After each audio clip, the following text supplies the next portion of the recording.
bueno, pues buenas noches, días o tardes para todos. Hoy vamos a hablar de la Guerra Cristera o la época de los cristeros. Y si usted entonces, pues vamos a darle al tema este de los cristeros. Sí, Ricardo, ¿tienes algo por ahí de historia para leer? Para empezar. Sí. Sí, fíjate que sí, ¿Mm? deja nada más ver, porque tengo dos, como una muy detallada y otra muy en resumen.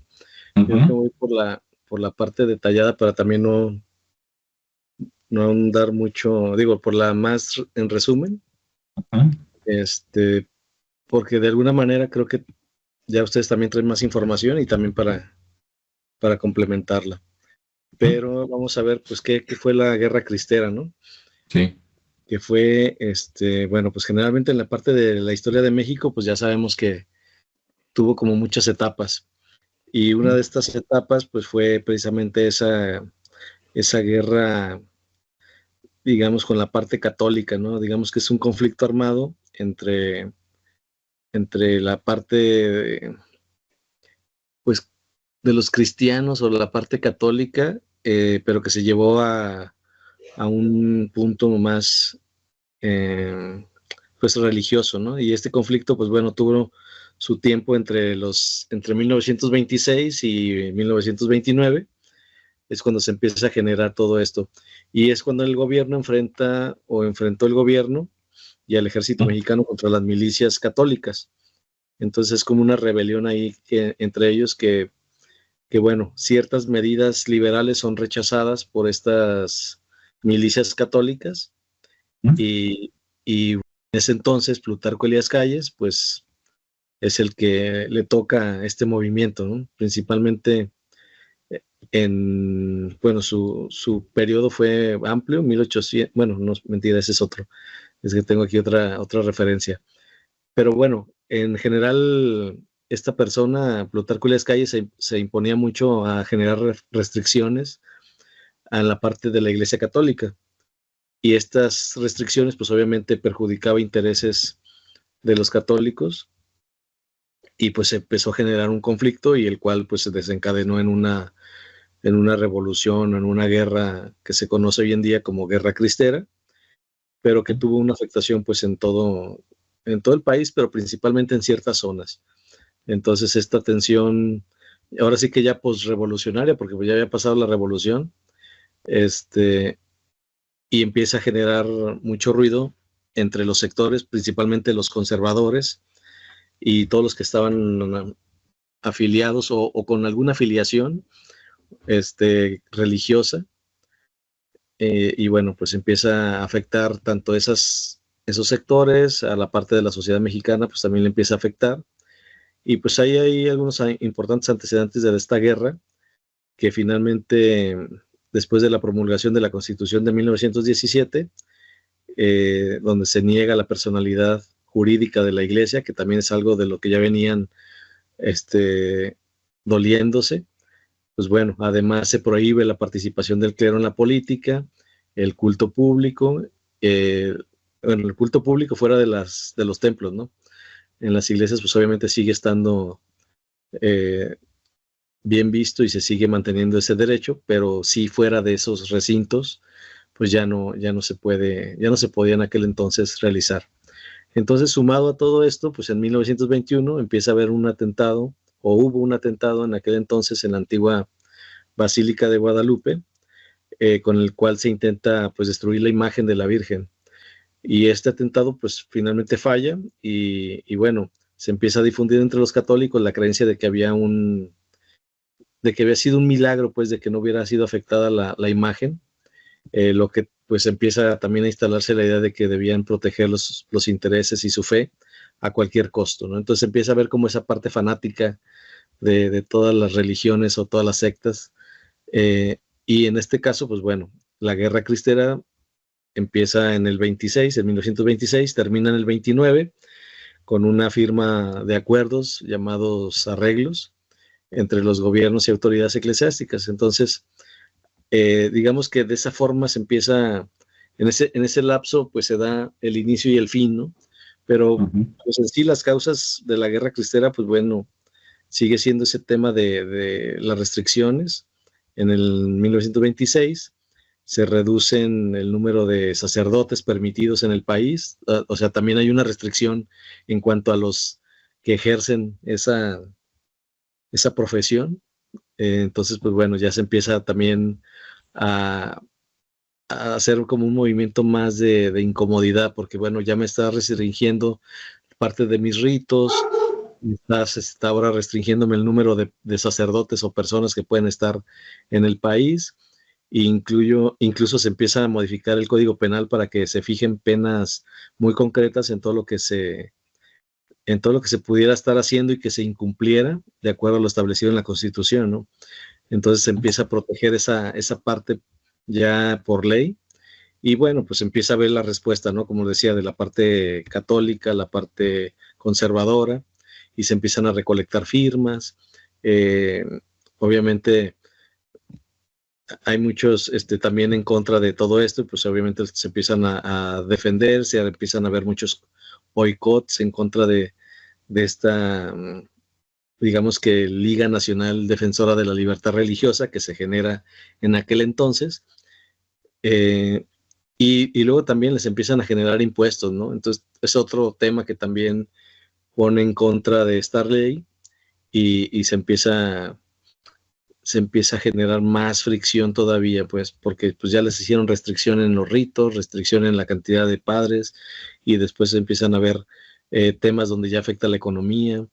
Y bueno, pues así es como empiezan a hacer ese movimiento bajo el lema de Viva Cristo Rey o Viva Santa María de Guadalupe, que era como la parte de insignia que utilizaban. Y bueno, empezaron a hacer acopio de armas con obviamente todos los que estaban a favor, y empezaron a confrontar a la milicia. Hicieron un ejército de campesinos, y obviamente después había más personas preparadas para este tipo de guerras o de defensas que ellos estaban tratando de realizar. Y bueno, todo esto de defensores o libertadores que empezaron como campesinos armados, después reciben el nombre de cristeros, ¿sí? Y bueno, obviamente se ignora por qué fue elegido ese nombre para los militares, pero pues se imagina que por el tema de Cristo Rey, ¿no? Que era lo que ellos gritaban o utilizaban como grito de guerra en este tipo de movimientos. Como primera parte. Muy bien, así es. ¿Quieres comentar algo, Julio, sobre esto? Sí, lo que se me hace a mí también interesante es el principio, los motivos de este conflicto, ¿no? Que yo en pláticas de personas viejas cuando era pequeño, escuchaba mucho a Plutarco Elías Calles, que lo nombraban mucho en aquellos tiempos los señores, los viejitos, ¿no? En sus pláticas de política.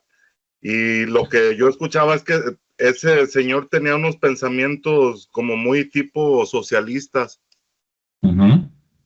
Que eso fue más o menos el principio de la guerra, porque ya también aquí, viendo el tema, se dice que este mismo Plutarco empezó en las escuelas a impartir una educación al mero estilo comunista, socialista, ¿no?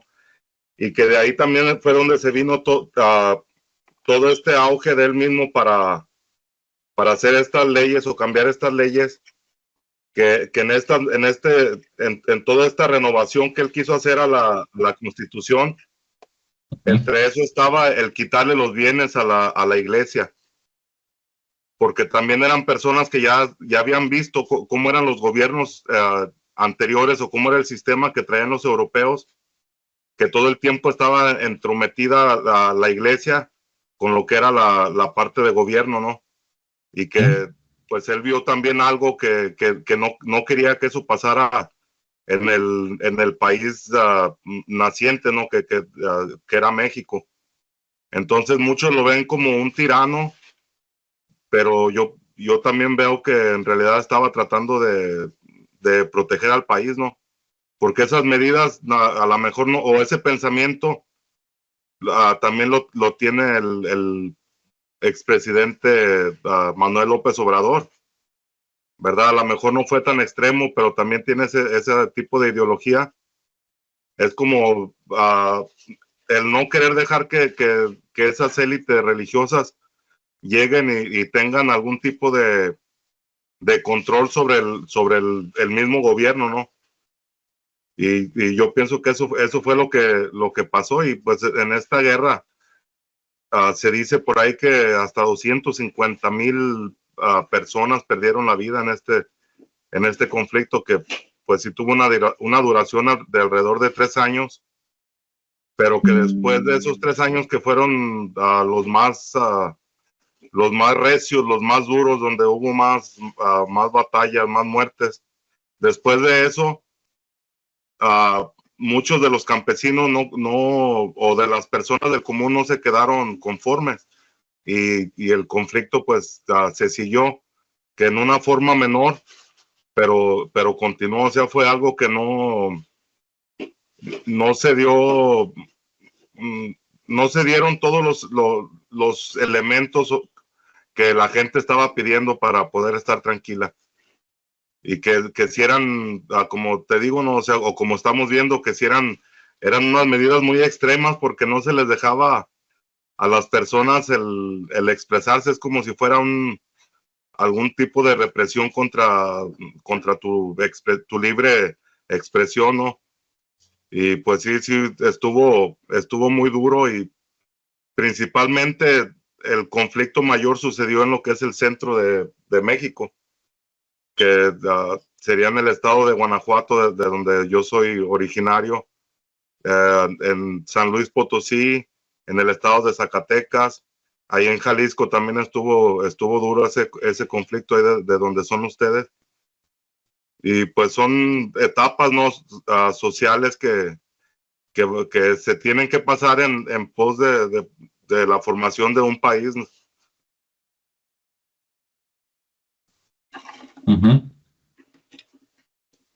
Ok, pues sí, digo, más o menos por ahí va la cosa.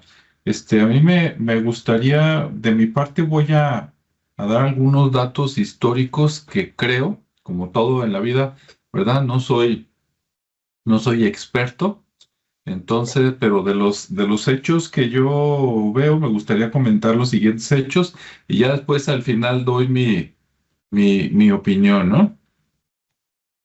Bueno, me voy a ir más atrás para que la gente, sobre todo los que no son mexicanos, que nos estén viendo o escuchando, entiendan un poquito qué pasó para llegar a esta guerra, ¿no? Claro, como dice Ricardo, pues estaban las leyes de calles, pero ¿de dónde viene eso un poquito más atrás? Bueno, en la época que acá en la República Mexicana nos enseñan como las colonias o los virreinatos españoles, ¿verdad? Después de que llega Cristóbal Colón, Hernán Cortés, y que pasó lo que ya sabe todo el mundo. Bueno, pues estuvimos por acá más o menos como, eh, bueno, oficialmente, ¿verdad? Desde 1521 hasta 1820 y tantos, no me acuerdo, ahí sí, cuando se dio la independencia, pero más o menos fueron como 300 años, vamos a decirlo así, para hablar de números cerrados, de que México, así como de ahí para abajo, ¿verdad? Toda América prácticamente, nada más con excepción de Brasil, pues éramos parte del reino español.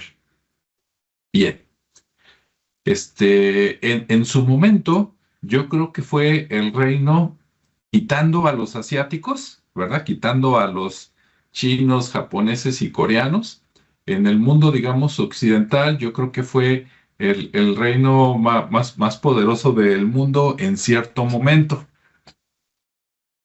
Pero como siempre hay envidias en este mundo, ¿verdad?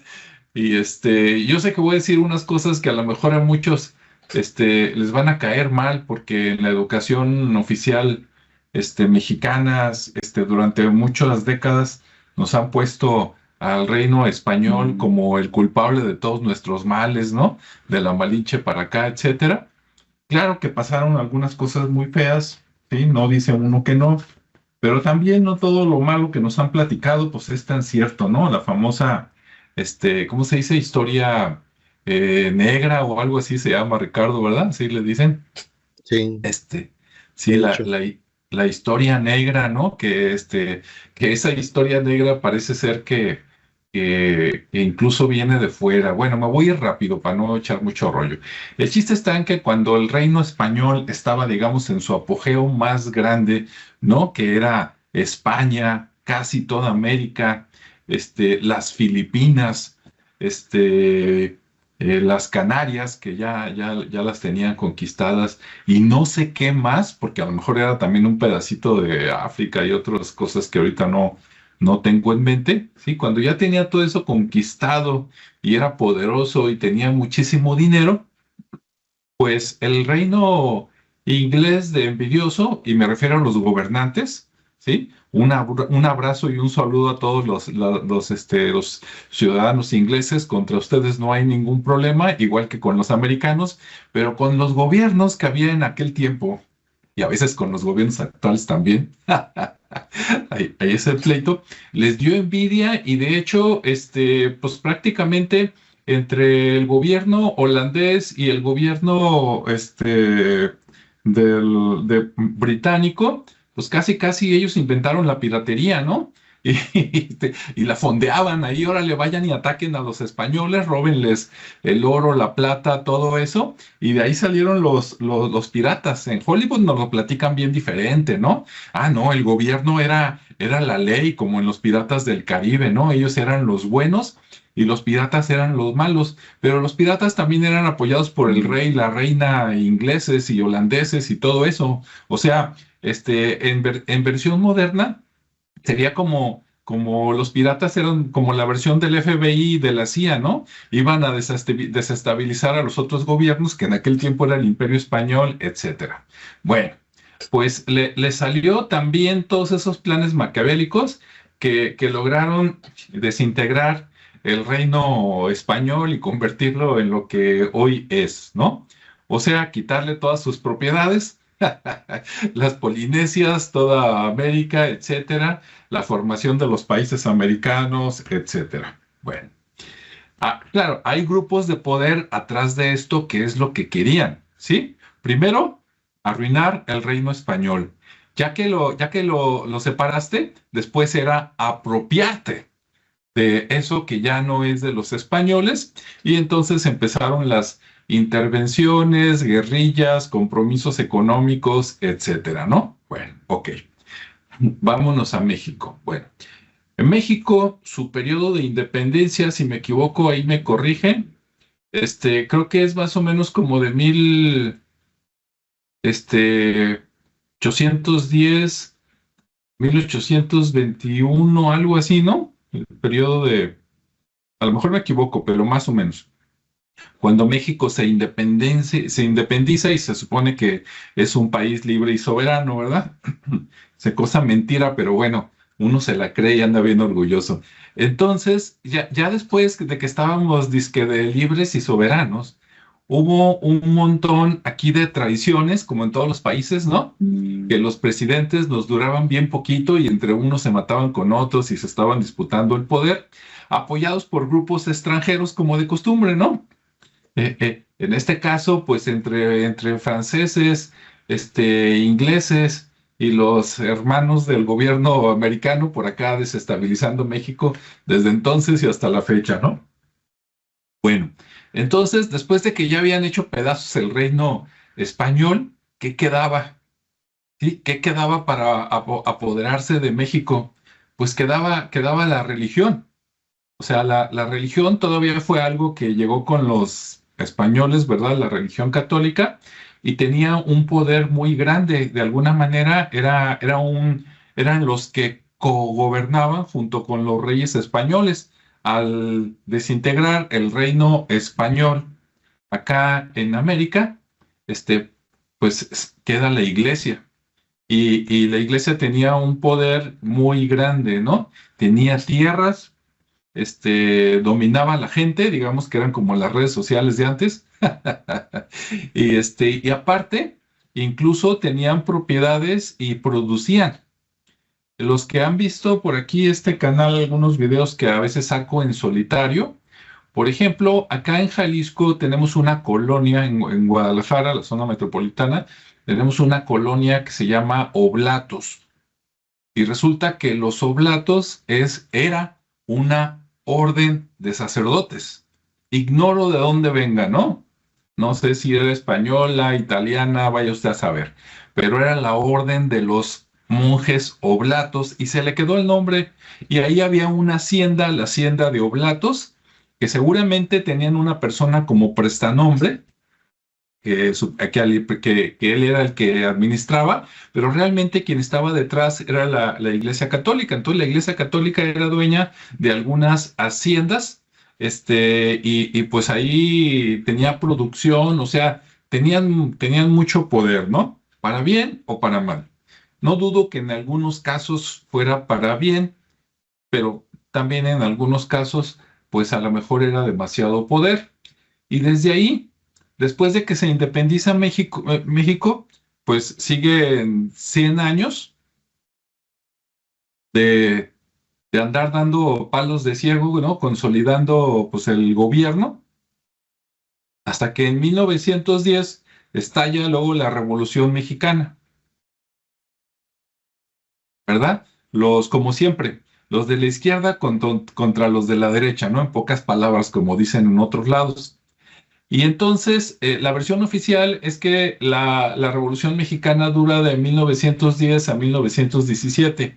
Esa es la versión oficial, porque si uno se pone a leer un poquito, a investigar algunos documentos, algunos libros, aunque en 1917 se hace una constitución nueva, la Constitución de 1917, cuentan que todavía en algunos lados había guerrillas y había pleitos y había matanzas todavía, aunque oficialmente ya estaba dizque el país en paz en algunos lados, hasta 1924 se pusieron en paz. Entre esos lugares estuvo Jalisco, por ejemplo, ¿no? Y aprovechando, saludos a Nancy Bracho, que ya nos está saludando por ahí. Qué bueno, y dice que le gusta el tema, ¿no? Pues ahorita se va a poner mejor.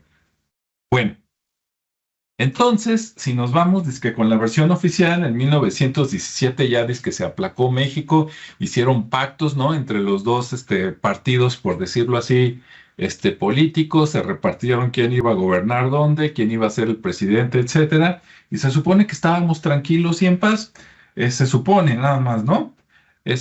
Pero nomás se pusieron disque en paz y dijeron, a ver, ¿quién era el enemigo que faltaba? De la antigua colonia. Ah, sí, la iglesia, ¿verdad?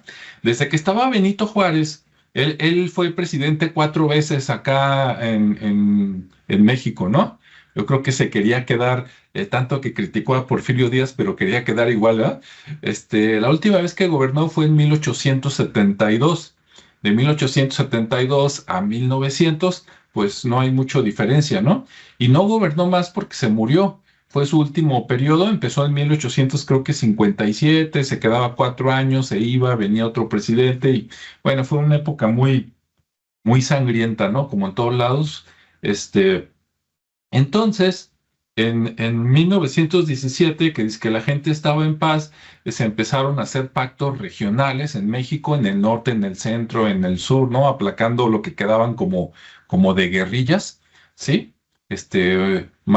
Matando gente para que no se levantara, como a Emiliano Zapata, como a Pancho Villa, que de ellos hablaremos en otro momento, pero está muy interesante.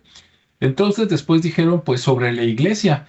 Entonces, basados en la separación del Estado y la iglesia que había iniciado Juárez, en 1826 teníamos un presidente que se llamaba Plutarco Elías Calles, si no me equivoco.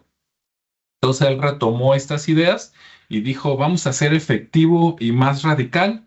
lo que propuso Benito Juárez, ¿no? Y entonces, como nos comentaba Ricardo, este, tenían unos puntos que querían hacer pedazos a la iglesia y que todo lo que tenía la iglesia pues pasara a parte del Estado, ¿no? Se oye bien bonito, pero cuando te das cuenta de que el Estado realmente no era el pueblo, sino que era otro grupo de poder, pues dices, oye, pues a lo mejor pasamos de Guatemala a Guatepeor. Se veía bien en aquellos tiempos, ¿no? Pero se me hacía raro que se pusieron, es como cuando el péndulo se va mucho para un lado, lo sueltas y luego se va radicalmente al otro lado, ¿no?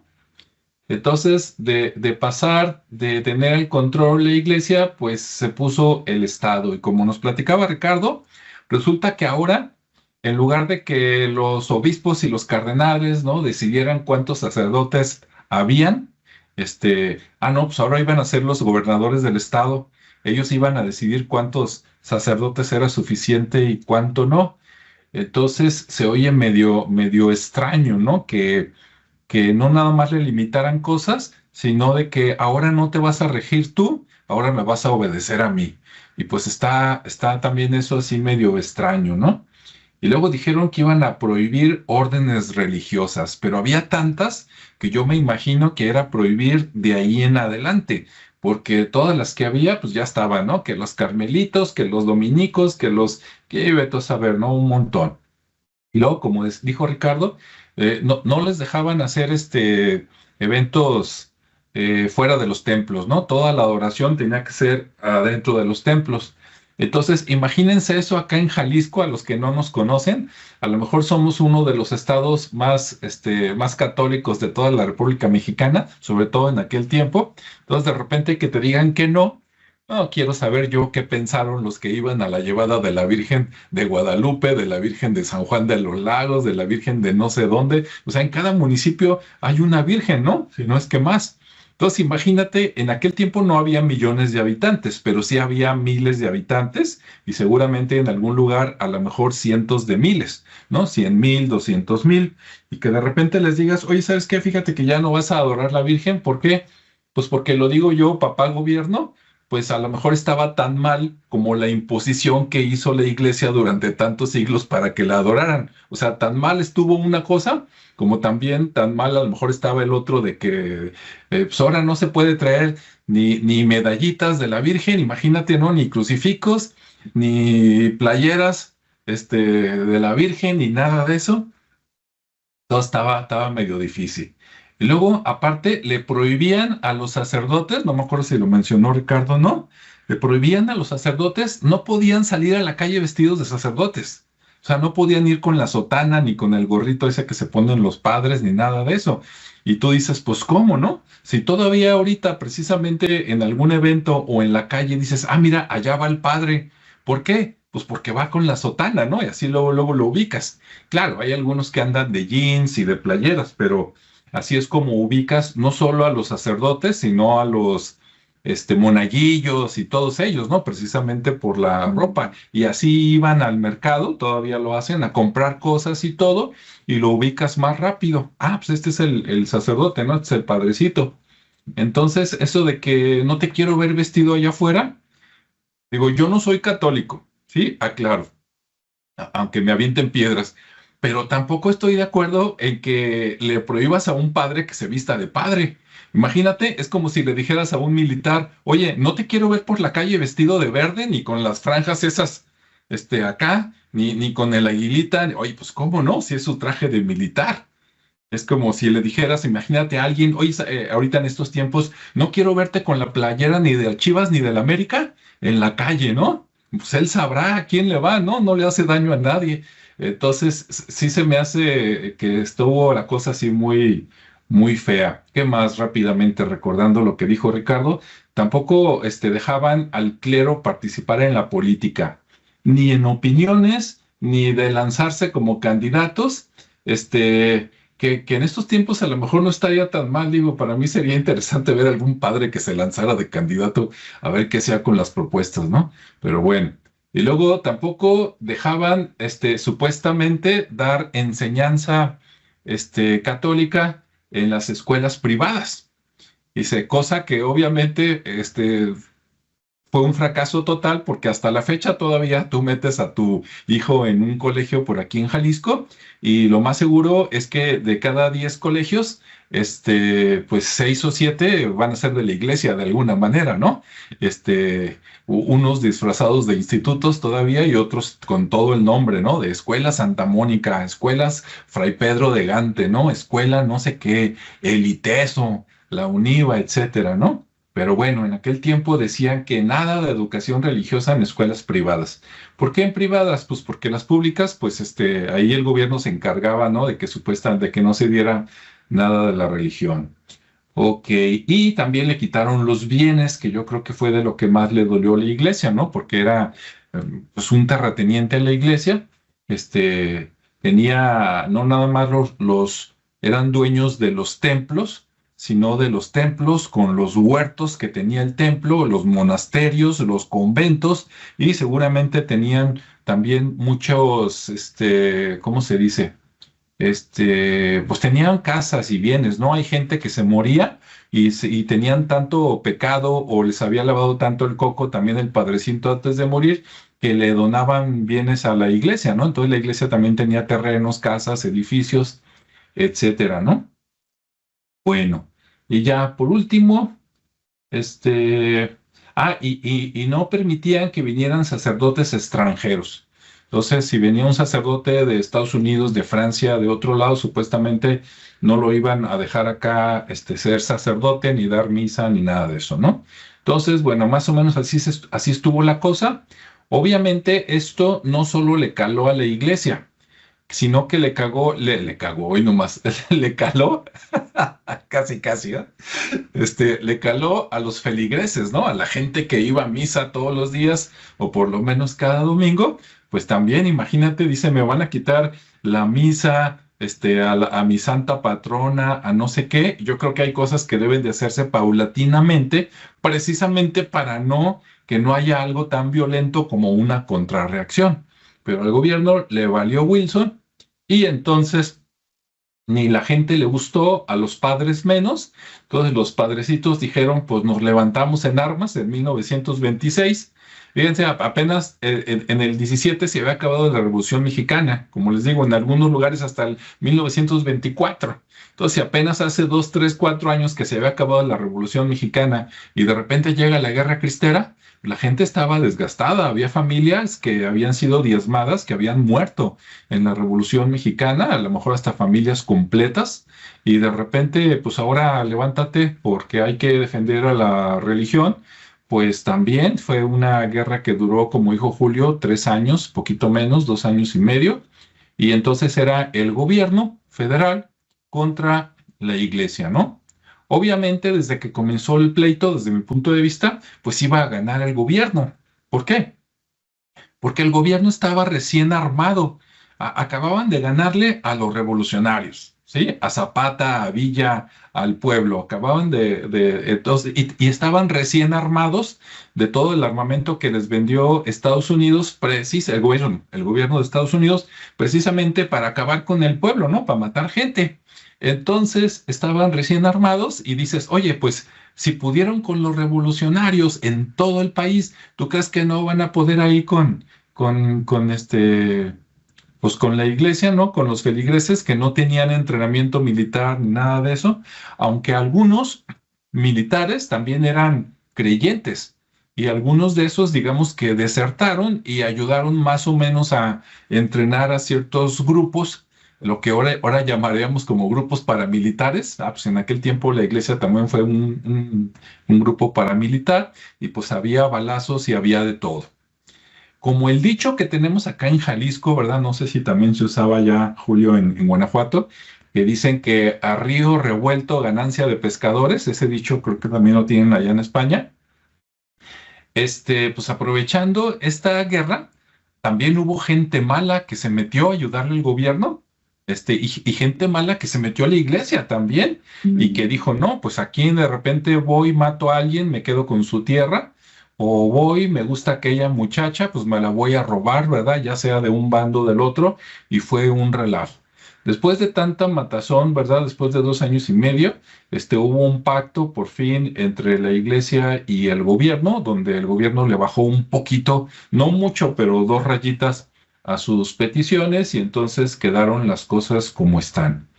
Y por último, de mi parte, pues yo creo que de cada familia aquí en Jalisco, si los juntáramos, por lo menos uno de cada 10 familias te va a decir que tiene una historia de un familiar que era padre y murió en los cristeros, o que sus hijos, lo que sería de mi generación para atrás, mis abuelos o mis bisabuelos, alguien murió ahí en la guerra cristera, si es que no también desde antes en la revolución, por andar defendiendo ahí al Cristo Rey, ¿no?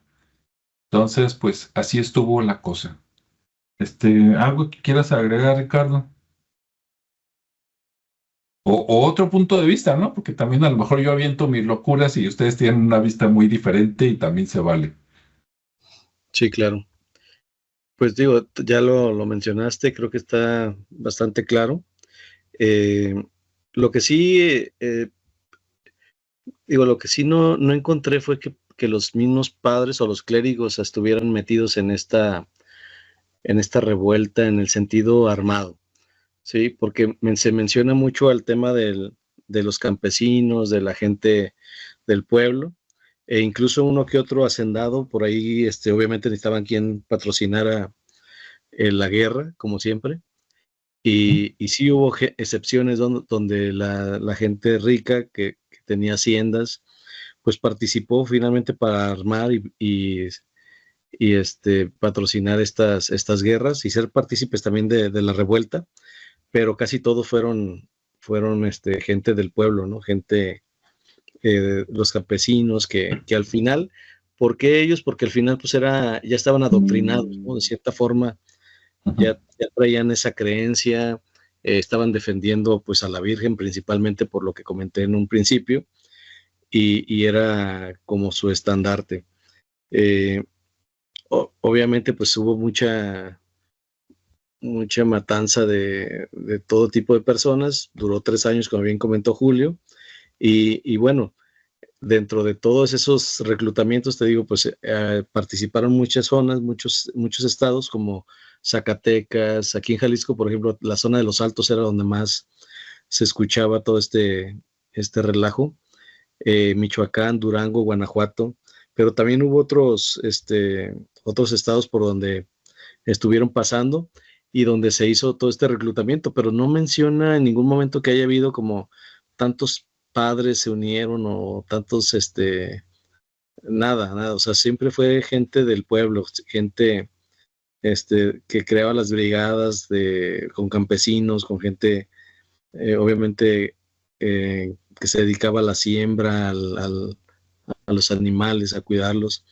Entonces se hizo un montón de gente, por ejemplo, en Michoacán hay una estadística donde están 12,000 combatientes, ¿no? Jalisco 10,000, y ahí había sus brigadas y sus regimientos, parecía que estaban más organizados acá, donde había, por ejemplo, en los Altos había 5 regimientos, Guanajuato y Querétaro había 4,000 combatientes, 2 regimientos para la Brigada de la Cruz en Sierra Gorda, en Zacatecas 5,400 combatientes, con 5 regimientos de la Brigada Quintanar, y así había mucho, ¿no? Incluso de Chema Gutiérrez, Felipe Sánchez, Pedro Sandoval, en el tema de Zacatecas, Nayarit, Sinaloa, 2,500, Volcanes de Colima, 2,000, Durango, de 1,500 a 3,000, Guerrero de 2,000. O sea, hasta Oaxaca, con 1,500, México, Morelos y Distrito Federal, 1,000, Puebla, Tlaxcala y Veracruz, 1,000, Tehuantepec, 800, y bueno, todo esto llegó aproximadamente a 50,000 combatientes, ya así más o menos a ojo de buen cubero, y también pues temporalmente había partidas de Coahuila, San Luis Potosí, Chihuahua, Tabasco, Tuxtla, Veracruz. Entonces se empezó a unir mucha gente, pero como les digo, es gente al final pues del pueblo, no tanto de los clérigos directamente, e incluso había también una participación de las mujeres, ¿no? También hubo ahí un grupo importante del ejército cristero que se llamaron a ver si tengo aquí la Brigada Femenina, pero fueron las primeras guerrilleras y hasta eso que dice que muy entusiastas, ¿no? Porque a la hora del conflicto, pues como que les encantaba el andar ahí, y eran aproximadamente 25,000 de las que se llamaron brigadas femeninas, dedicadas a apoyar esta rebelión, ¿no? Entonces sí hubo de todo en este movimiento. Y bueno, pues obviamente había también jefes, ¿no? Ahí que estaban liderando estos movimientos, y pues había aproximadamente 200 ahí, que eran algunos soldados, otros, obviamente que se integraron. Y entre los principales líderes estaba Justo Ávila, Miguel Hernández, Emilio Barrios, Damaso Barraza, o sea, gente que en su momento pues los conocieron mucho. De hecho, de ahorita los que menciono no me suena ninguno de los que yo haya conocido, pero pues digo, no dudo que sean importantes para ese movimiento, ¿no? Sobre todo las personas que han estudiado mucho esto. Pero pues al final, esos 3 años pues empezaron a hacer negociaciones. Como bien mencionaste, no solo participó Plutarco Elías Calles, hubo más personas como Emilio Portes Gil, que casi le tocó la última parte de todo este conflicto, y que al final pues, hubo una negociación ahí con la parte religiosa, pues para finalmente llegar a crear una especie de amnistía, ¿no? Para que se detuviera pues todo este levantamiento, y se pudieran, pues ellos pedían que se rindieran, pero pues al final no era el caso, ¿no? No sé, realmente estaban ellos luchando y creían en su lucha, en su objetivo, su propósito, ya era muy claro para ellos lo que querían. Pero todo esto, como les decía, pues estaba más como manipulado por la parte religiosa, ¿no? De que eran las ideas de ellos basadas en todo el adoctrinamiento que habían hecho con la gente ya en el país. Y pues obviamente hubo muchos muertos. Por ahí, por ejemplo, mencionaba que no había habido mucha gente involucrada, pero pues había gente atrás, ¿no? Como por ejemplo los obispos como Leopoldo Lara, que era de Tacámbaro, en Michoacán, que también fue uno de los activos, pero pues nomás así como, digamos que estratégico, ¿no? No era alguien que estuviera ahí al frente y a caballo y con su espada o su rifle. Y bueno, así hubo mucha más gente importante que estuvieron ahí hasta que se da el dichoso tratado en 1929, firmado por Portes Gil y el obispo Pascual Díaz, ya como un acuerdo para terminar con este conflicto, mejor dicho. Y obviamente, pues sí, ya se hizo el tratado, pero pues finalmente todo lo que sucedió alrededor de esos 3 años, pues fue una batalla, muchas muertes, robos, violaciones en todos los sentidos de los derechos, de todo, ¿no? Entonces sí, también la gente se enajenó, se involucró tanto que pues también actuó de una manera bárbara, y pues auspiciado por la misma religión. Entonces también cómo entendemos esa parte, ¿no? Donde la barbarie también surge de un movimiento que contrapone este tipo de situaciones e ideas, ¿no? Es ahí donde a mí me genera mucha incongruencia que haya habido este tipo de movimientos, pues, sobre todo porque pues al final eran temas de derechos, ¿no? De decir, está bien, te estoy limitando en tus ritos, en tu número de personal, pero pues lo que más les dolió no fue tanto eso, sino más bien que se metieran con algo que ellos ya habían ganado, que eran la riqueza, los territorios, los bienes.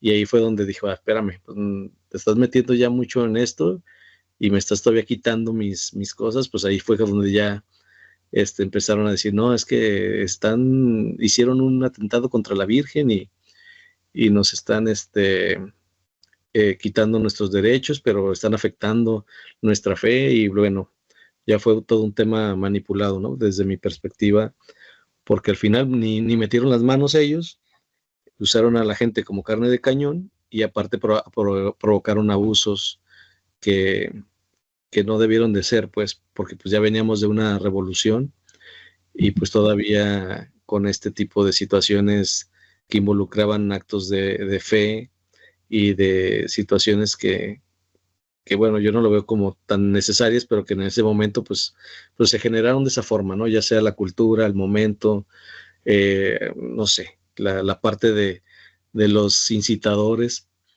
o de cómo se plantearon las situaciones, pues bueno, yo creo que sí enardeció a la gente, lo vieron como un ente débil y quisieron apoyarlos, ¿no? Pero bueno, al final ahí quedaron los números, ahí quedaron las estadísticas de lo sucedido y pues obviamente la matanza en todos los sentidos, como digo, los abusos, violaciones de derechos de todo tipo.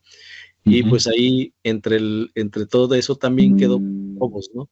La parte de que mucha gente, o en esa etapa cristera, pues había robos y los que querían ocultar sus riquezas, pues las escondían, las enterraban, y posteriormente, ya más contemporáneamente, pues luego la gente empezó a andar haciendo excavaciones y encontrando esos tesoros.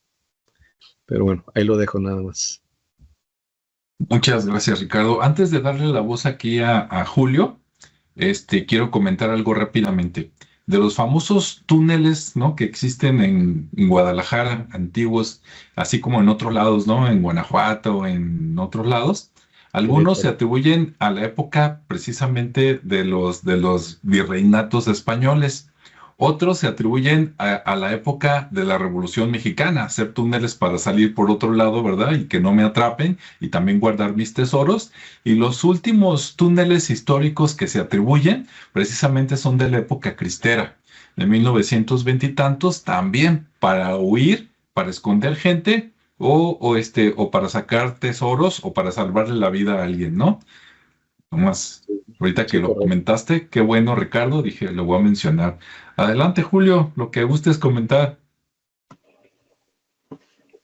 Sí, pues muy interesante todos estos procesos, ¿no? Y me voy a ir por el lado del comentario que hiciste tú, que Ujú, hablabas del el proceso desde el movimiento de independencia y yo me voy más atrás, ¿no? Que desde la conquista, ujú, que este pueblo ha sido suprimido, ¿no? Por varias entidades, ¿no? Ya sea gubernamentales, de reinos, religiosas. Y cuando escucho y me doy cuenta, empiezo a leer acerca de esto, ujú, recuerdo cuánto los antiguos, cuando sucedió la conquista, cuánto pelearon por sus creencias, ¿no? Por ujú, esa por todo eso. Y vemos la evolución de la conquista, ujú, que a 300 años después de la conquista estaban peleando precisamente por la religión que fue impuesta por sangre, por matanza, por genocidio. Entonces, ¿cómo desde el 1521 hasta la fecha nos han venido acondicionando o nos moldean a como ellos quieren? Y eso es algo que es bien interesante, el poderse darte cuenta de eso, ¿no? sí, Porque imagínate que, como lo decía Ricardo, sí había parte del clérigo, del obispado, de todas estas, de la parte de la entidad religiosa, ujú, pero ellos estaban simplemente en la forma intelectual, como ujú, diciendo, ¿sabe qué? Porque la gente no se levantó por sí sola. Eso es algo que yo te puedo asegurar, aunque no haya estado ahí, pero por pláticas de mi bisabuelo, ujú, que él, lo he comentado anteriormente, mi bisabuelo y mi abuela, ¿verdad? Su hija, ellos originalmente eran de los Altos de Jalisco, ahí del pueblo de San Julián. Entonces, ahí fue una de las partes donde estuvo más extremo el conflicto, ujú, que mi abuelo nació en el 1900, mi bisabuelo nació en el 1900. Ujú.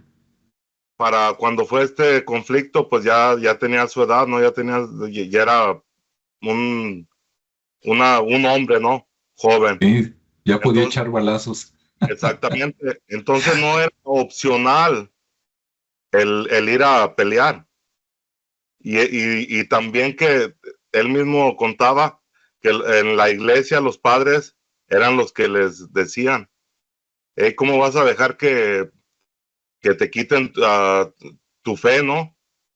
Porque ¿quién te protege? Te protege la Virgen, te protege la imagen del Cristo, por eso gritaban el Cristo Rey.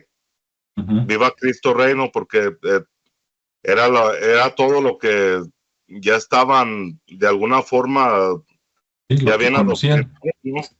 Sí, entonces como te digo, les cambiaron todo, el Quetzalcóatl, a Tonatzin, a A la Tezcatlipoca, Pachamama y todo, güey. y se los cambiaron, ahora era el Cristo, era la Ujú. Virgen. Ajá.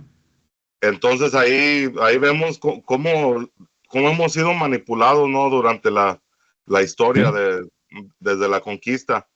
Y sí. fíjate, hay aquí unos datos que encontré. Dice que esta ley fue firmada en el 21 de junio de 1926 y Ujú. fue hasta alrededor de 1929 que terminó el conflicto más grande. Ujú. Ahí después de eso hubo un acuerdo entre el gobierno y el clérigo, en Ujú. donde se hicieron, ahí se marcaron puntos y se dejó ahí. Pero de eso la gente no quedó conforme. Y Ujú. después, en el más o menos al año después de que terminó Ujú. la primera oleada, vino la segunda cristiada. Y esto ya sucedió durante el mandato de Lázaro Cárdenas. Sí. Y se dice que de esta segunda oleada, que a lo mejor no fue igual de extrema que la primera, pero esta empezó a perder fuerza, fíjate, desde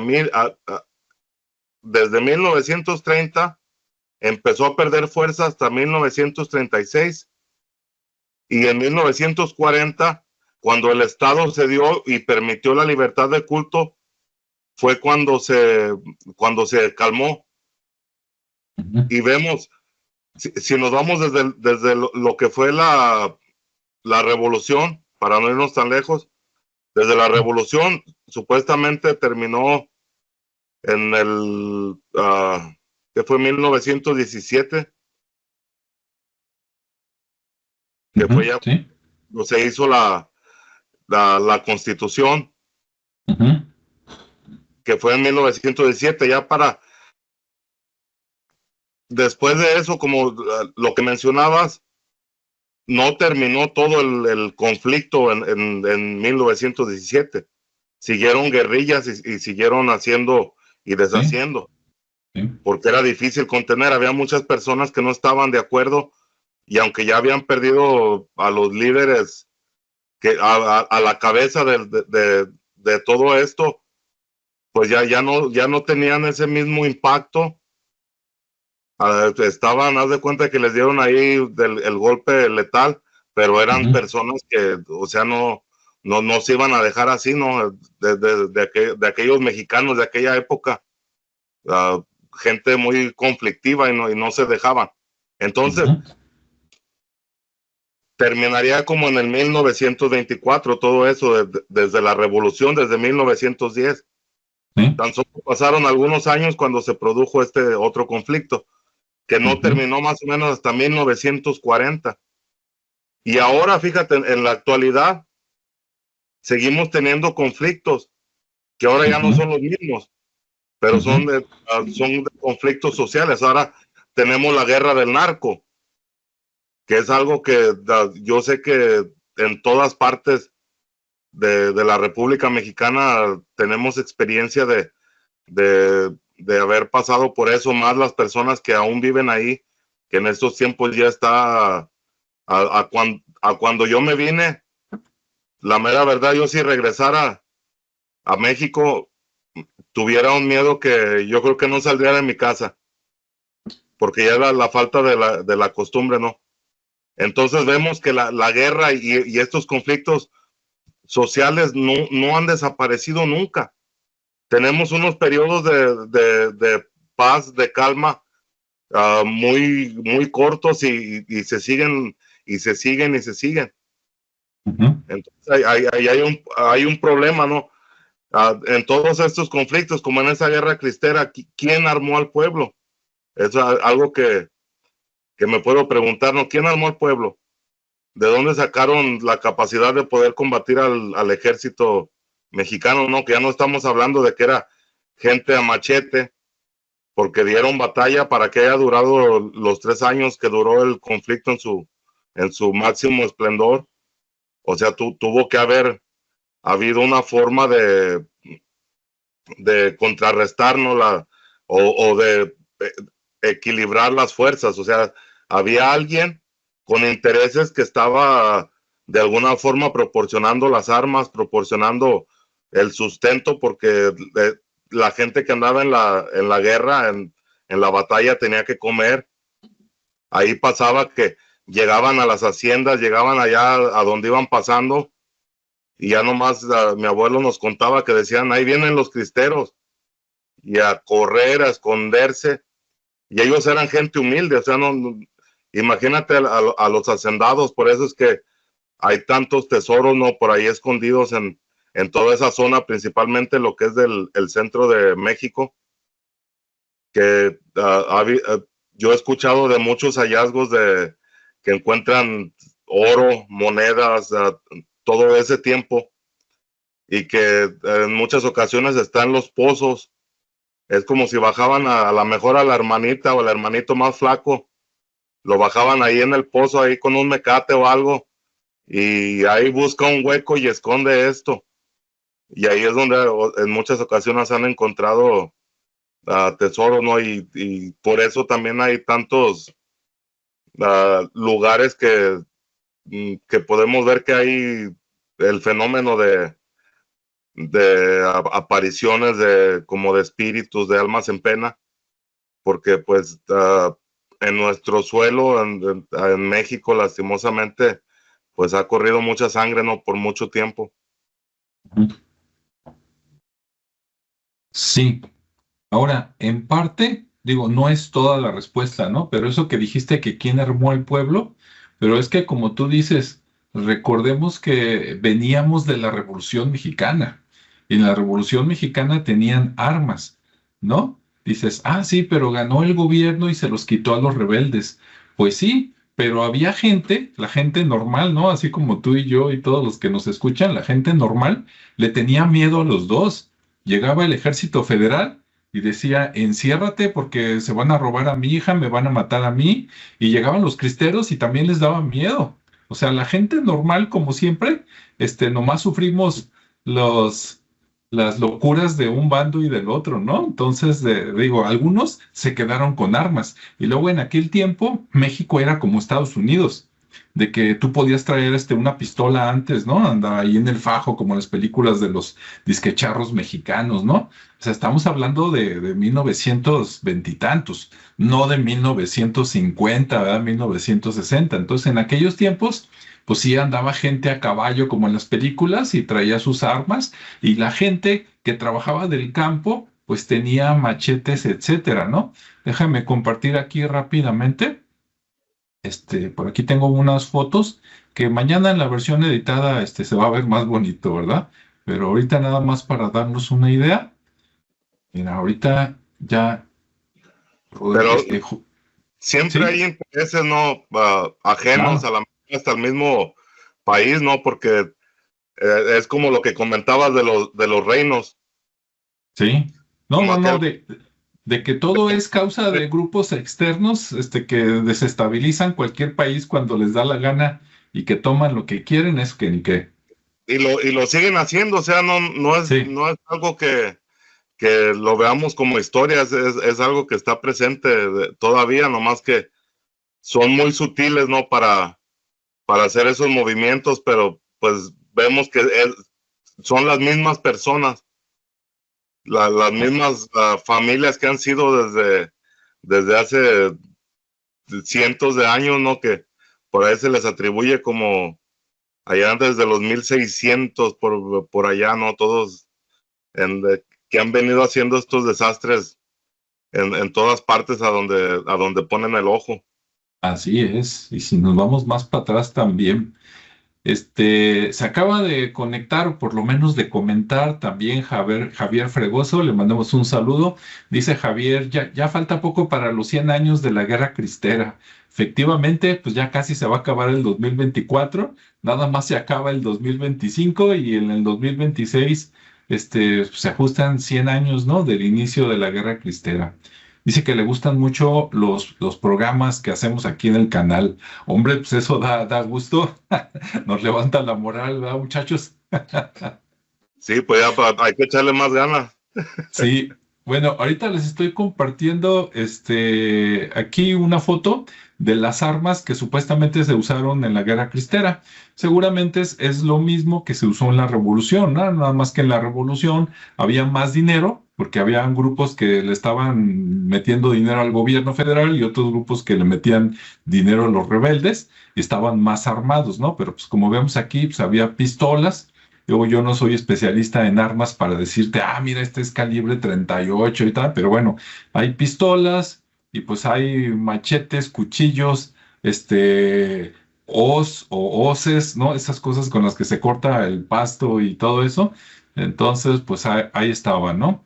Hay una foto que si ustedes buscan los cristeros, aparece en internet, que es esta, donde están las vías del tren, al lado hay un sembradío y como ven hay unos postes que no sé si son postes de la luz, postes del telégrafo o postes de qué, lo ignoro, pero están puestos de manera equidistante y como ven ahí hay gente colgada. Afortunadamente no están tan cerquitos como para que YouTube aquí nos tumbe el video, pero se ve que hay gente colgada y por ahí abajo a la derecha hay un letrerito que dice católicos ahorcados, ¿no? Puse un comentario ahí a la derecha que digo, no sé si eran de la Revolución o eran de la Guerra Cristera, pero luego me quedé con la duda y dije, ¿dónde vi esta foto? ¿Dónde vi esta foto?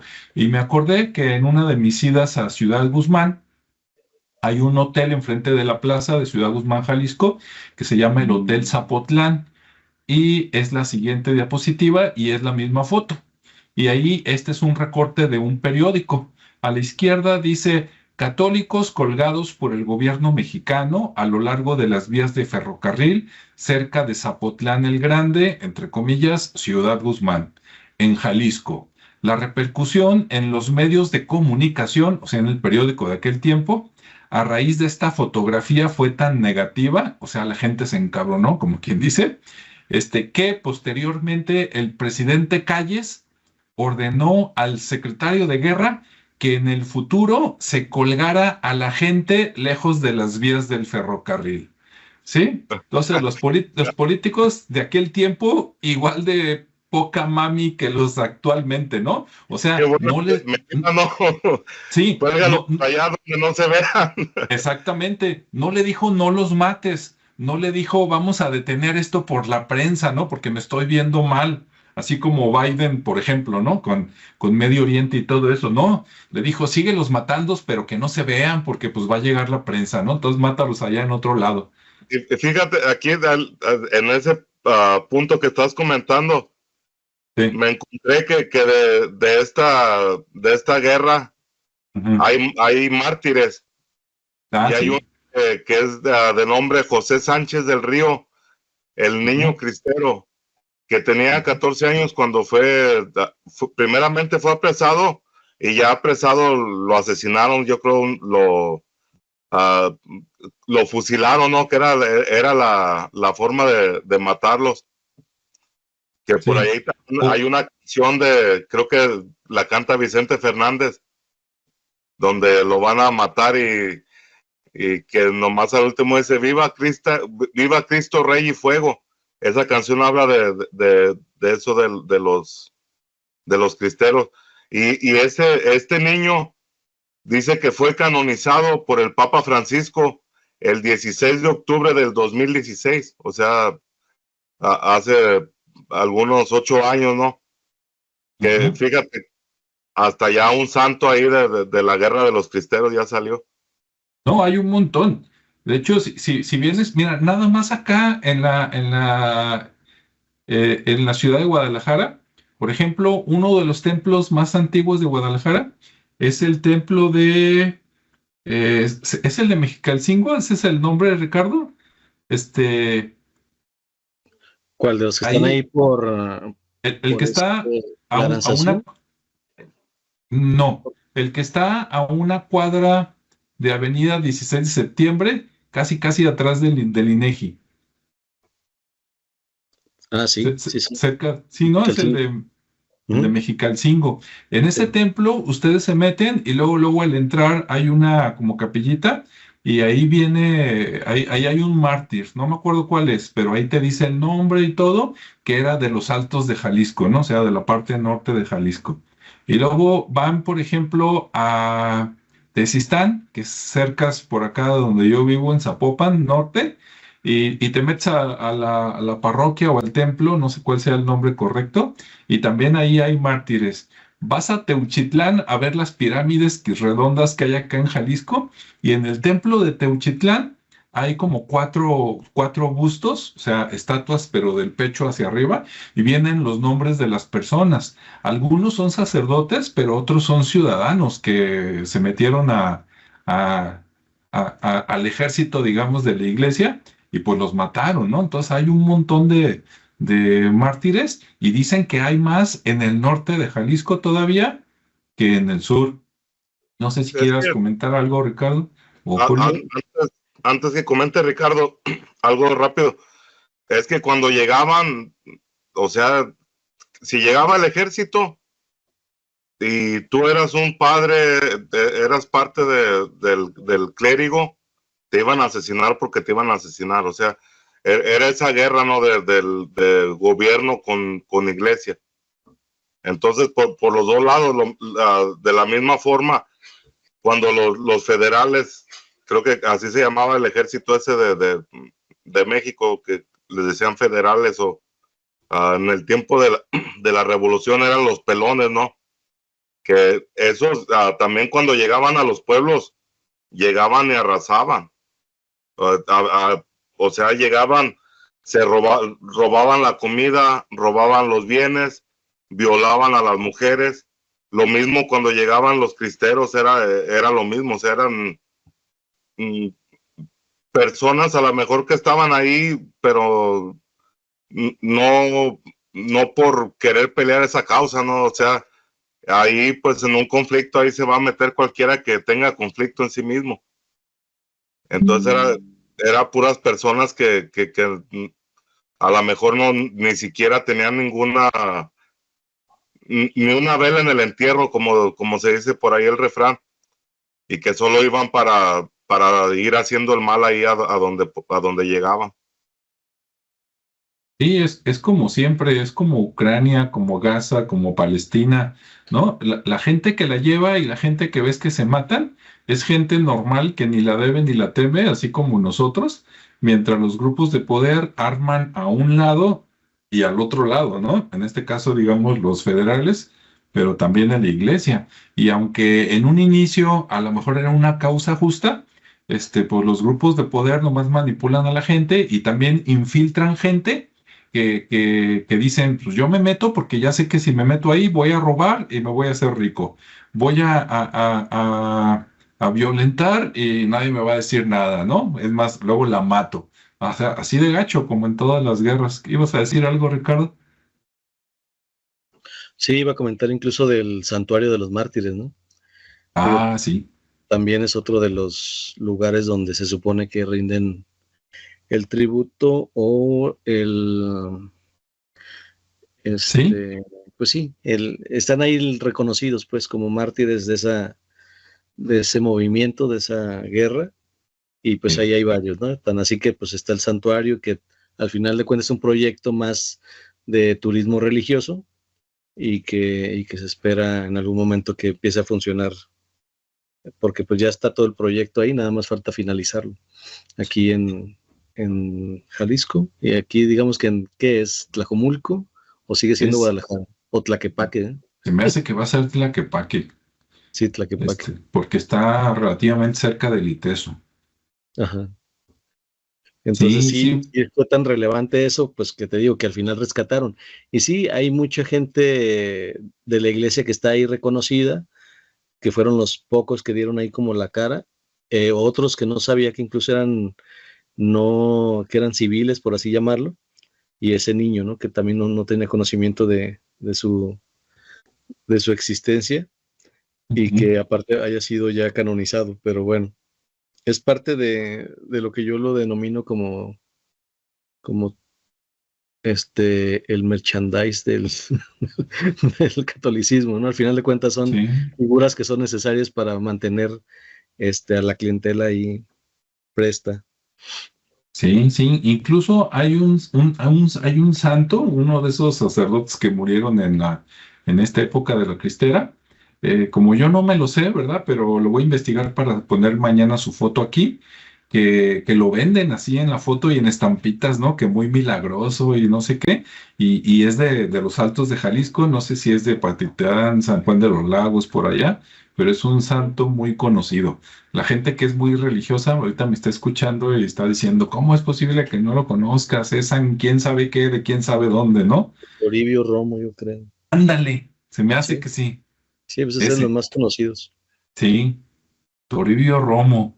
Y bueno, aprovechando antes de dejar de compartir, como ven aquí en la parte derecha, ven ahí a un señor ahorcado. Lo bueno que la foto es de aquellos tiempos, ¿no? En blanco y negro, es del mismo hotel, del Hotel Zapotlán, allá en Ciudad Guzmán. Y abajo dice ahorcamiento del cura Inocencio Flores durante la Guerra Cristera. Entonces, todo lo que se ve de color oscuro en su camisa es sangre. ¿Sí? Entonces, pues lo torturaron, lo ahorcaron y así quedó y le tomaron foto. Entonces ahí está. Este, y pues listo, ¿no? Entonces voy a dejar de compartir, seguir aquí con la charla y acá, también ya se quitó, sale.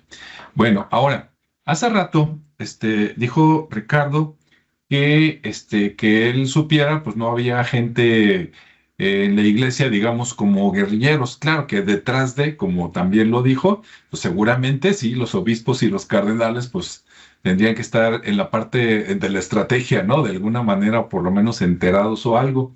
Yo tenía esa impresión hasta ayer en la noche, pero hoy en la tarde fui a una comida con, con, con compañeros consultores e instructores de Coparmex, a los que les mando un saludo, pero les pregunté a ellos, oigan, ¿ustedes tienen algún relato de su familia, de sus padres, de sus abuelos, de la época cristera?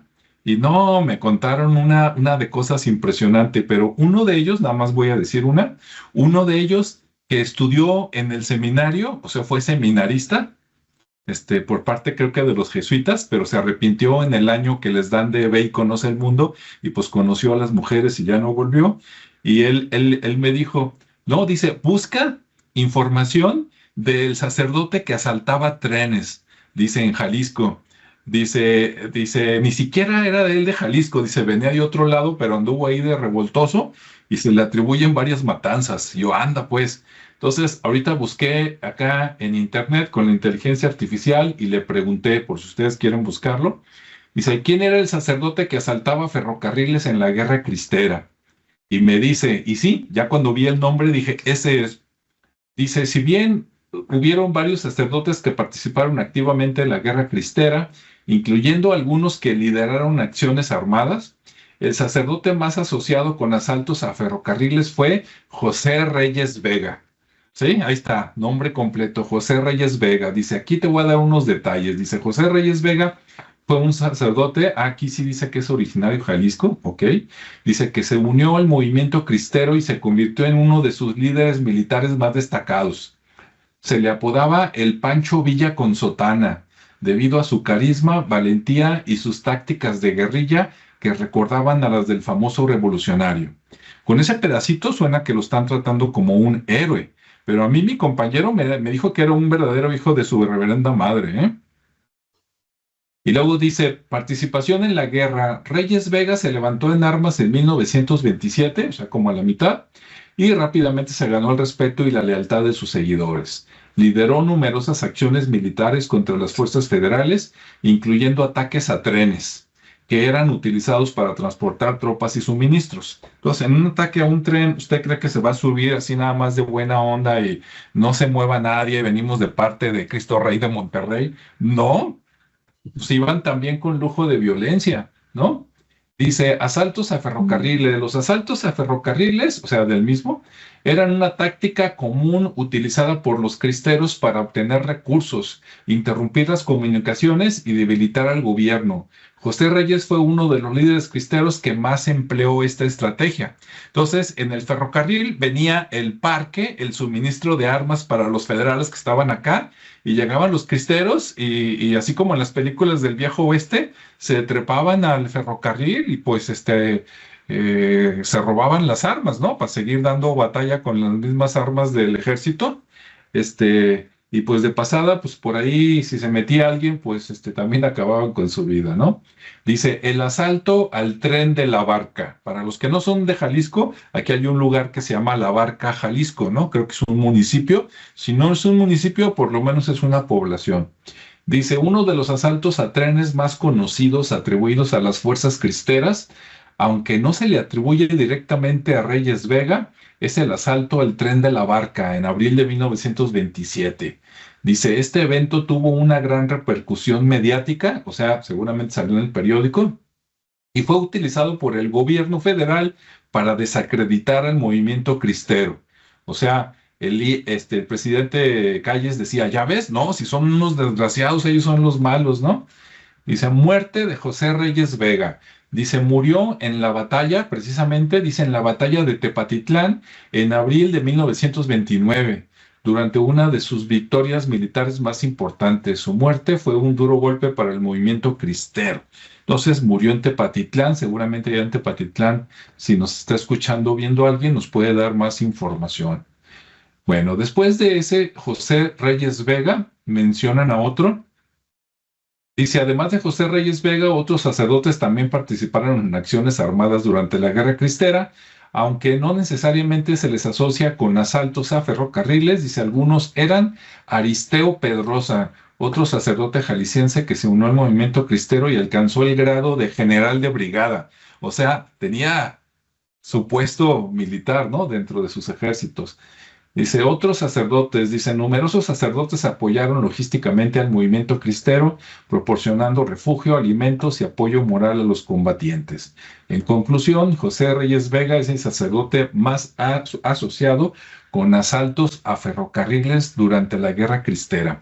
Si algún día nos escucha o nos ve Guillermo del Toro, aquí hay una historia que vale la pena llevar a la televisión, digo, al cine, ¿no? Aunque sea un mal ejemplo, sí, porque murió mucha gente, pero así como en Estados Unidos hay tantas películas del Viejo Oeste, imagínate una película, ¿no? Hecha por un mexicano, aunque sea hablada en inglés, no le hace que salga Tom Cruise, ¿no?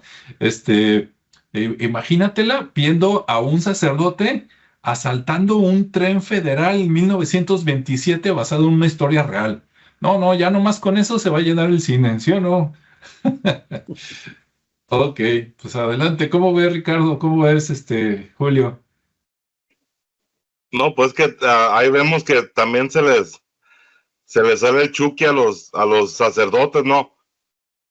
Que eso es el sacerdocio, ¿verdad? Sin ofender aquí a mis hermanos católicos, es la forma más cruel de contener la carne de una persona, ¿no? Porque los abstienen de todo. Ahí pues se basan en la vida de Jesús,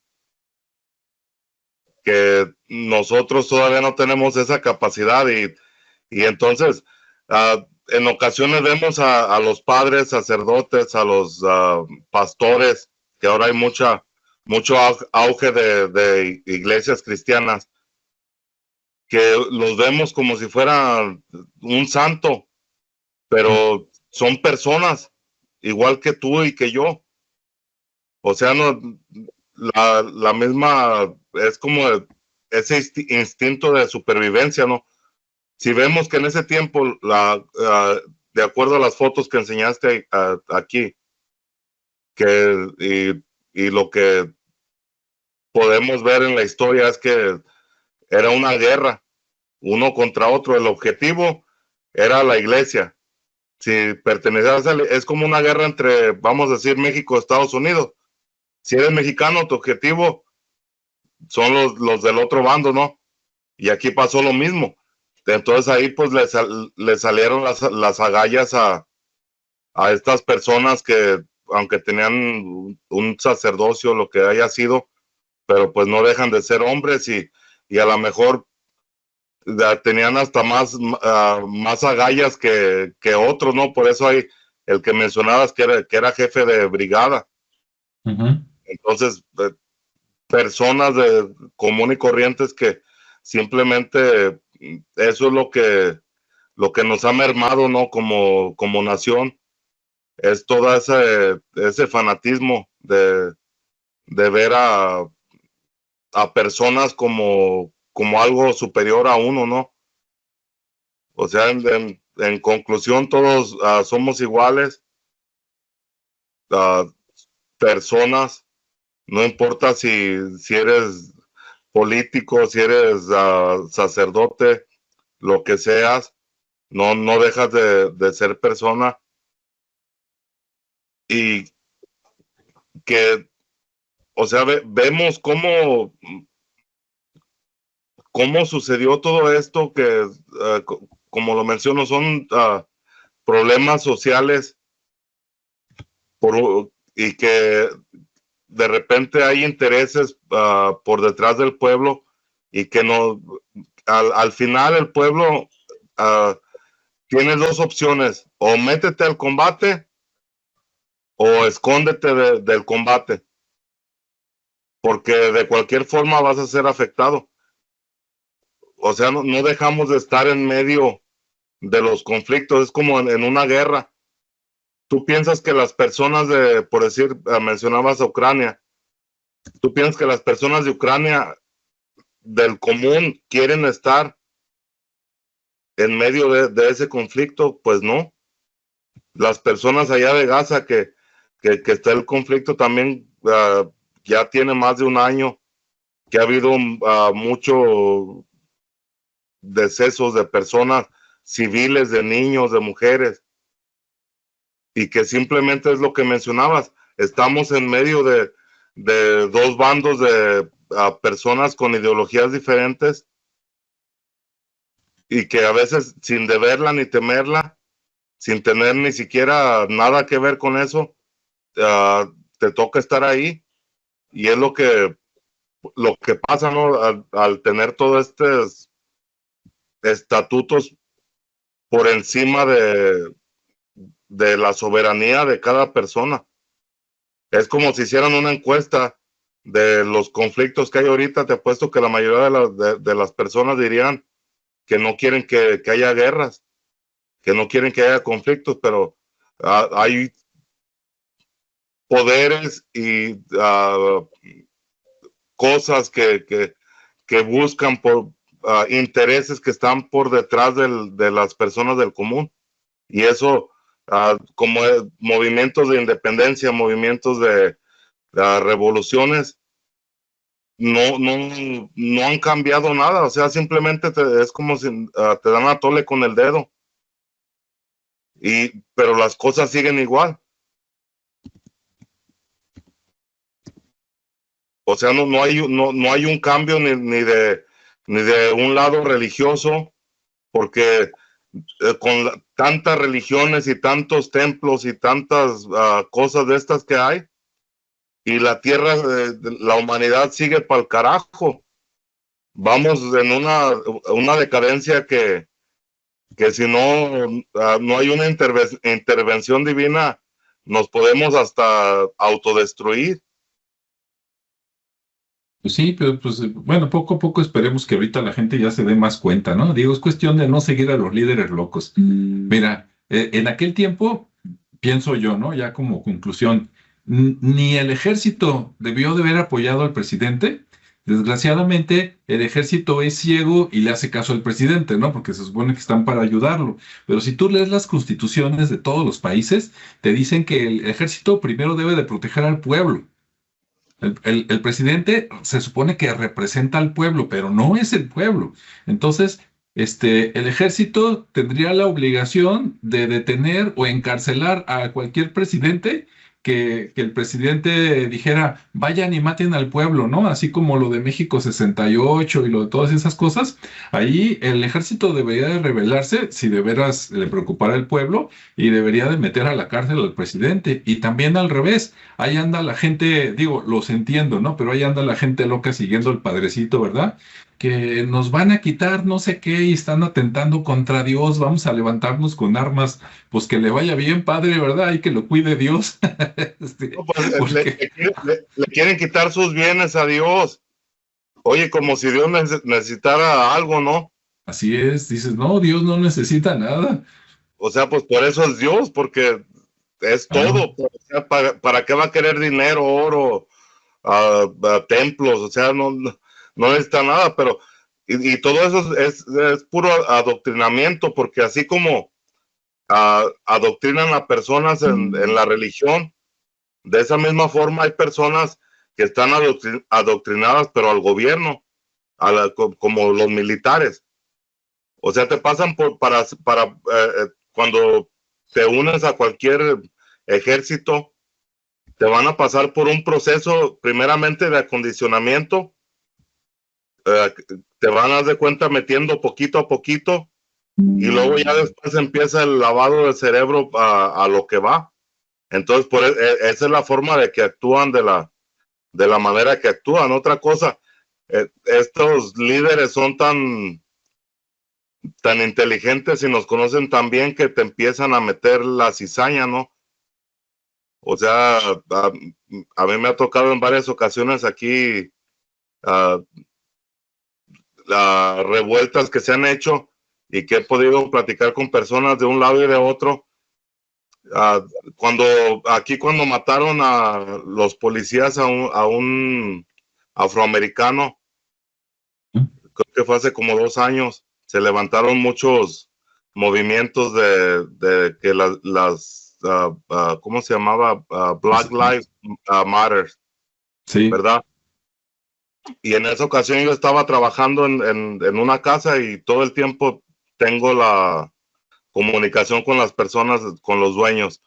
Resultó que la dueña de esa casa tenía una sobrina que había criado, que la quería como su hija, y esa sobrina trabajaba para el departamento de policía de la capital aquí de Texas, de Austin. ¿Mm? Y, y ya estaban haciendo la promoción de que iba a llegar el movimiento a Austin para tal día, que iba a haber unas manifestaciones y marchas y esto y lo otro. Entonces ella, cuando me comentó eso, dijo, es que mi sobrina y su esposo, no, más bien mi sobrina y su hijo se tienen que venir a quedar aquí a la casa porque va a pasar algo muy, muy grande allá. Dijo, ya llegaron los agentes federales y les dijeron a los policías de la ciudad que se tapen la cara, que se tapen su placa, porque estas personas van a venir a buscar tu información para después ir a atacar a tu familia. Y yo me quedé como que, o sea, ¿qué personas son? ¿No? Pues se supone que son ciudadanos manifestándose por un suceso, un evento que les parece que no fue correcto. No, dice, es que hay otros grupos que están metidos dentro de esto. Dice, y hay personas que vienen a lo mejor de otros países, pero que están entre esa revuelta, que ese es el objetivo. Entonces, al mencionarme eso, o sea, que fue una fuente, a lo mejor no directa, pero sí de segunda mano, de lo que en realidad sucede es que hay la propaganda tanto de un lado como de otro, y a veces que hay grupos que tienen el interés, que crean este tipo de movimientos para meter ahí algún tipo de espía, algún tipo de personas que les van a dar ese beneficio del interés que tiene ese grupo. Entonces es una cosa bien, ¿cómo te diré? Bien malévola, maquiavélica. Es como si todos estos movimientos los estudiaran por mucho tiempo y de repente te los van soltando. Así es, así es. Entonces, bueno, pues ahí el consejo para la gente es de que no se dejen llevar al baile, mucho ojo. Yo digo, mira, ninguna solución se arregla con violencia. Ahí está la historia, ahí están los cristeros, ahí está la Revolución Mexicana. Antes de eso, pues ahí están varios momentos de la conquista, etcétera, ¿no? Siempre que hay una violencia, y mientras más violencia, más notorio, o sea, más armas, más matazón, etcétera, es porque es más, los mismos grupos que venden las armas se las venden a un lado y se las venden al otro. Pero bueno, ahí está. No sé, algún último comentario por ahí, Ricardo, algo que quieras decir. Pues digo, ya creo que ya comentamos la mayoría de las cosas, pero sí, efectivamente, creo que lo más, digo, el ejemplo, ahora sí que los hechos ahí están, ¿no? Ujú. Y creo que hablan por sí solos, dependiendo de la postura que asumas, pues estarás a favor o en contra, pero finalmente creo que esos movimientos auspiciados por otros para que finalmente se generen las guerras, que siempre ha existido esa Ujú. manipulación, pues ahí está muy claro, ¿no? Está muy claro. La enajenación, el abuso del poder también está muy claro, porque al final de cuentas estaban luchando por una causa y al final se desenfrenaron, perdieron el control Ujú. y cometieron otra vez como actos que no tendrían que ser porque no iban con la causa. Ujú. Y bueno, al final fue una guerra, ¿no? Y ahí tuvo sus, pues sus Pues, resultados y todo. Al final hubo, digamos que para forma de remediar, pues hubo esos mártires, por así decirlo. Miren, pues al final estos fueron los resultados. Aquí, esta fue la gente que, que resultó más reconocida por alguna causa. A lo mejor fue como el que se enredó en la bandera y pues le hicieron su historia, ¿no? Digo, yo ujú. no estoy muy de acuerdo con ese tipo de situaciones, pero al final, pues la gente lo permite, se deja manipular, se enajena y pues luego esas religiones se convierten en sectas, ¿no? De manipulación. Entonces sí hay que tener mucho criterio, mucho cuidado. Y de lo rescatable, pues las historias, ¿no? Las historias así sean fantásticas o reales, creo que al final de cuenta lo que rescates ahora sí que de entretenimiento o de aprendizaje o incluso en la literatura, ¿no? También hay, por ejemplo, hay una novela que me encanta que es de Elena Garro, que se llama Recuerdos del Porvenir y trata de esa época. Ahí se las recomiendo. Y bueno, por lo demás, pues ya lo comentamos, ¿no? Entonces, hay que ver y hay que aprender de la historia para no volver a cometer los mismos errores. Entonces, ahí se los dejo de tarea. Así es, piense, no se deje llevar ahí ni por el líder religioso ni por el líder político. ¿Sí? Si ellos quieren guerra, súbanlos al ring ahí, que se agarren ellos a golpes y el que gane, pues ya, total, porque están locos, que no los lleven al baile. Julio, ¿algún consejo? Despedida. No, pues así como dices, no, hay que, pues hay que aguantar a veces porque vemos, por decir, lo que es la fuerza de la policía, ¿no? Que ellos supuestamente trabajan para uno, pero como dicen, o sea, abusan de su poder. El gobierno abusa de su poder, la religión abusa de su poder. Estamos entre ese sistema. Hay veces que uno no tiene la posibilidad de no ser perjudicado, pero pues como te digo, hay que aguantar porque ya a lo mejor prontamente se vienen cambios y pues tarde o temprano ese sistema que no funciona va a tener que caer. Así que como la gente se vaya dando cuenta, van a pasar movimientos sociales como los que hemos visto, que sabemos que la gente no se queda quieta, todo el tiempo existe ahí a quien les pique la cresta, ¿no? Y pues tenemos esa tendencia a ser como cerillos, ¿no? Que nomás ráscame la cabeza y me prendo.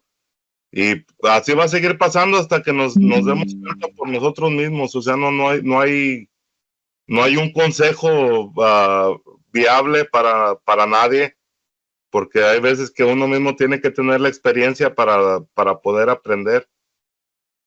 Entonces las personas que yo he escuchado comentarios que personas que no, que venga la guerra y que yo me uno al ejército de sabe dónde o de sabe dónde, de acá, o sea, existe la polaridad de los dos bandos y es lo que estamos viendo. Entonces inevitablemente va a tener que pasar un conflicto grande para que todo ese ímpetu que ya están en las personas se desaparezcan, ¿no? Que se puedan saciar de su ímpetu, pero se va a terminar y eso es lo importante, que no es algo que no va a prevalecer.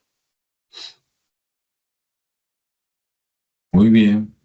Bueno, pues muchas gracias a los que estuvieron aquí con nosotros, Nancy, Javier y los demás que están ahí al pendiente, aunque no escriben, pero suponemos que les gusta.